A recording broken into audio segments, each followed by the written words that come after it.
Did he ever mention being picked on? No. Nothing. Did he ever mention being bullied? Mm-mm. Nothing. Called names? No. Nothing.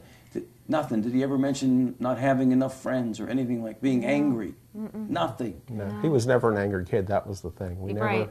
I mean, it was just a kid that I just, that wasn't him. So. What's the first thing you recall him saying to you after his arrest? Like if he turned to you in a courtroom, do you remember the first thing? Did he try and lip sync anything? Where I'm sorry? What's the first words he ever said to you once this happened? After it happened, when he talked about us meeting him for the first time, and him mentioning involuntary suicide, I just remember hugging him and saying, why did you want to leave me?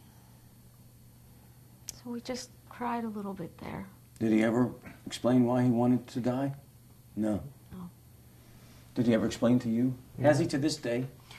No, but you have to understand part of the issue that we've had, and we'd love to sit back and have those kind of conversations, but when you're incarcerated, you're kind of told by everybody is to don't talk about anything, because all someone needs to do is pick up on one factual thing and create a news story with a bunch of bogus things. And so, for the most part, it was few and far between that we were ever able to sit back and have any conversations.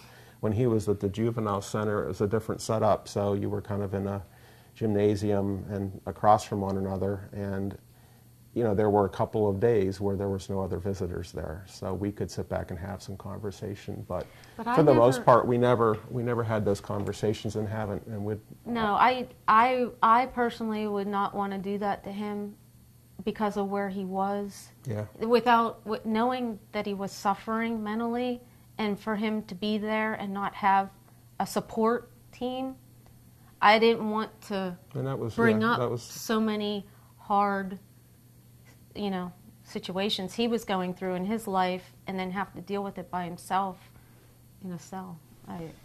Because he went for 6-8 months before he ever got a doctor. So I looked at a lot of these mass shootings, and especially these teenagers. It's eerily similar. The stories are all the same, that these kids do this in solitude, with nobody knowing. Sometimes they pick one friend.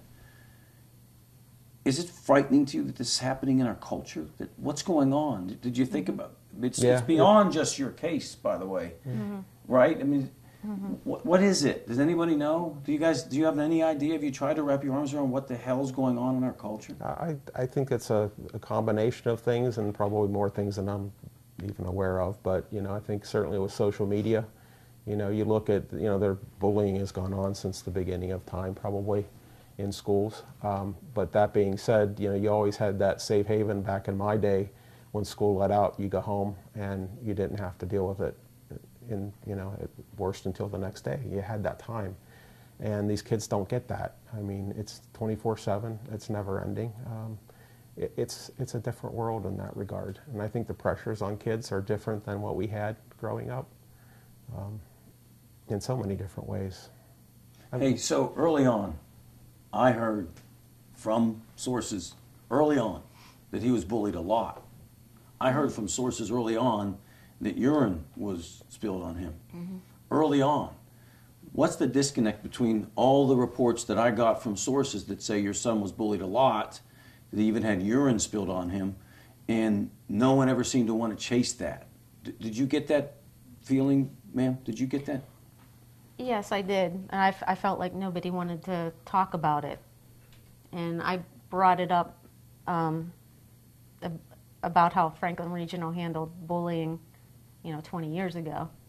And that was to punish the people that were being harassed. I mean, it was a 2020 episode that was done. Yeah, they left the bullies in the school, and they sent the kids that were being harassed home. So I'm not sure why bullying isn't handled differently. But I don't know that much about how they handle things at school with that.